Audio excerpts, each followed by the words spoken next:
Back on Sports Bit, time for 5 great minutes with Jimmy Vaccaro. He's on every Tuesday. Go visit him at the South Point here in Las Vegas and follow him on Twitter at Jimmy Vaccaro. Let me start here. It seems we have a Hail Mary and a lightning delay every week now. Well, it surely is a little different than it was, although this week a little bit been contemptuous better called that game 27-7. I thought that they would with that big lead with 6.5 minutes to go, but that would have been an absolute pain in the butt for the operators here in Las Vegas because you're looking at another minute and a half, and there was a lot of money on the winning side there. So maybe we were rooting for them to call the game. It wouldn't have been official because it didn't go 55 minutes. But thankfully, they did finish it, even though we're a loser. But you're seeing more and more. I have no rhyme and reason. I don't really know what's the tipping point, Paulie, of like when somebody calls it or who calls it that the teams and the fans must exit the field. But trust me, even though we lost to the game, I'd rather see it go the whole way as opposed to having a no-action game and have people screaming at the counter. Although because this was a big bet game, a lot of money.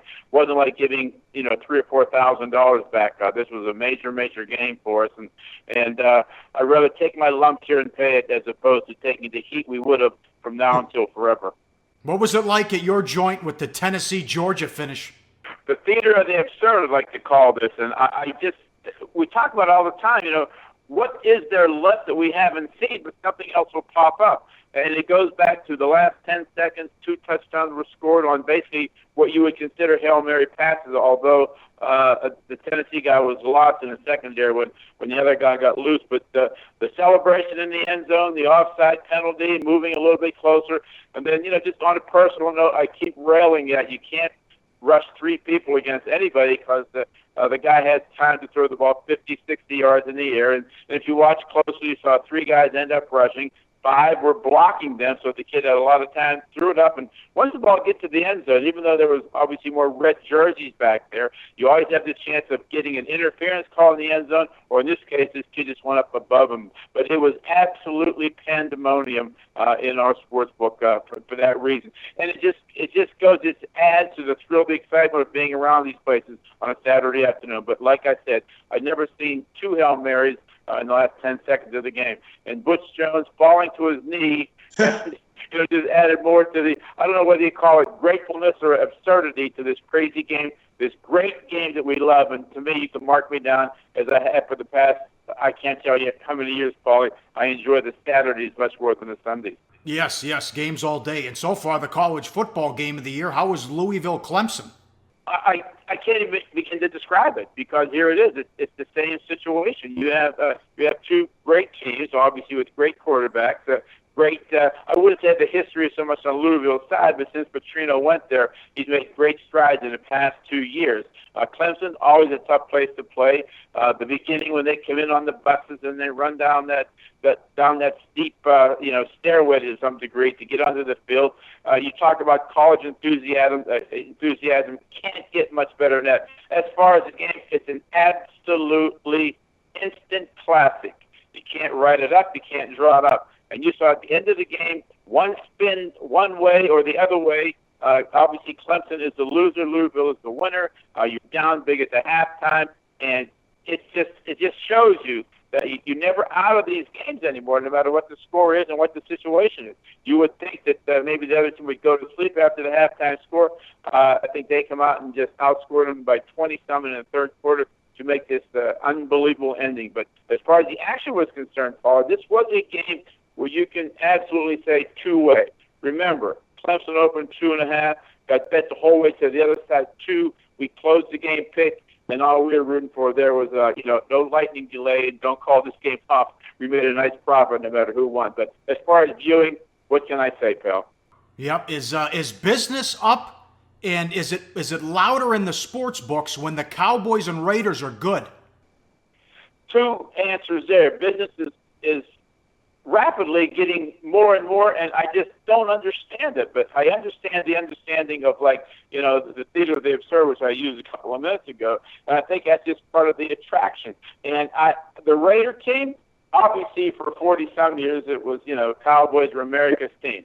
Well, with just the chatter that the Raiders might end up here in Las Vegas, just the idea that they would have their home team, we are now starting to gather our own Raiders every week as the game gets, obviously, you get down to the fourth quarter. And you talk about a crazy game there. You saw a wonderful game where they wound up obviously beating the Ravens there, but it was absolutely, Raiders. The last half of the game, but it just adds more because naturally after the Raider people did their little song and dance, and there was obviously a few chorus of boos coming from the people who A, don't like the Raiders, or B, maybe they just had the Ravens in the game, so it was a lot of fun again.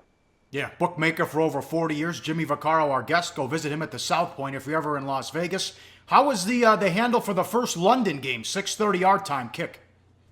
Well, I didn't even make it there as kickoff was, but I kept calling the book from about 6:15 to 6:30. Well, here it is. It's 6:30 in the morning, and according to the kids who were running the book at that time, there was about 50 people who were already there sitting in their chairs waiting for a 6:30 kickoff, and plenty of action. Actually, the game ended up a small loser for us as a lot of money showed about last hour before game time on Jacksonville.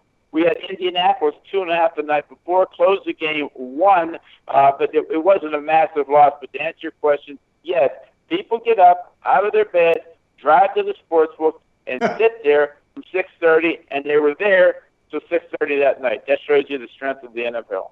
That's right. All right, run it down like only you can. How did Sunday go? Sunday was very good. We won a big bet on the Cleveland Browns being so inept that people took the 10-9 and 8.5 off us. It was a good win. It was a good win for us. Naturally, the worst was the Denver Broncos. We opened the game 3, won as high as 4, and never had a chance in the game, so we got swamped pretty good. One of those silent assassins for us was actually, the Jet game. It was just absolutely marvelous that people just kept betting the Jets.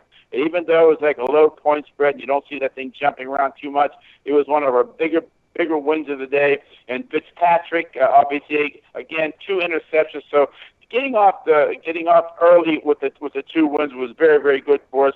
And naturally, the late game, I don't know, everybody just believed in the Chiefs. It seemed that has scored, I think, 7 touchdowns in 4 games so far, but it was just Chiefs.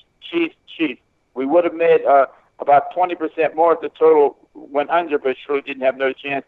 And the other silent assassin, my friend, was once again the Arizona Cardinals, which is simply Caesars money line and sides was all in favor of the Cardinals there. So we had a very good Sunday. And what it did also, it just relieved a lot of pressure for the Monday night game, as there was really not a lot of carryovers.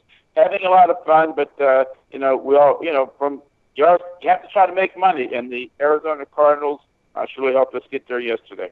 How'd you do Saturday?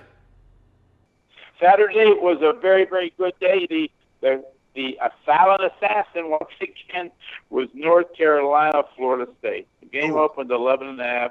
Wasn't a lot of money on Florida State, even though the point spread dropped there. But we talk about these crazy teaser endings and these crazy money line endings. Here's a kid couldn't make an extra point, kicked the 54-yarder, bang. Jimbo will be playing the Citrus Bowl in Miami probably in January as opposed to going somewhere else. But that was a very, very big game for us. And the baseball playoffs start. How many people come in with the day games? Well, it really helps Tuesdays, Wednesdays, and Thursdays in the joints because naturally those are our slowest days.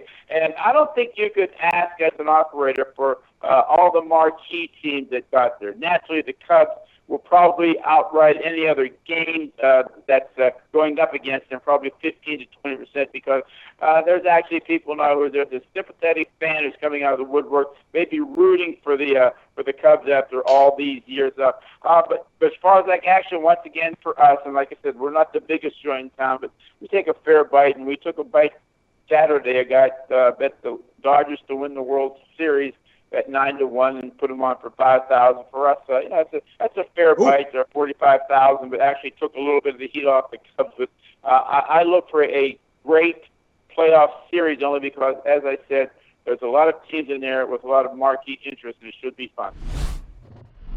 Hey guys, for the full video, go to sbrpicks.com. Hey, Sportsbet viewers, tune into the MLB Odds Couple show today. The MLB playoffs starts, and Mike Brenner and I just broke down the game. I passed. Hey, don't tell them what my pick is, though. No, but you had 2 picks. Yes, two Two picks. picks on the game, and you can find out what those 2 picks are just by tuning in today's show, right? That's right. Get the best of both worlds. When you're done with Teddy and Paulie, come on over to our house, because I got some ticket cashers.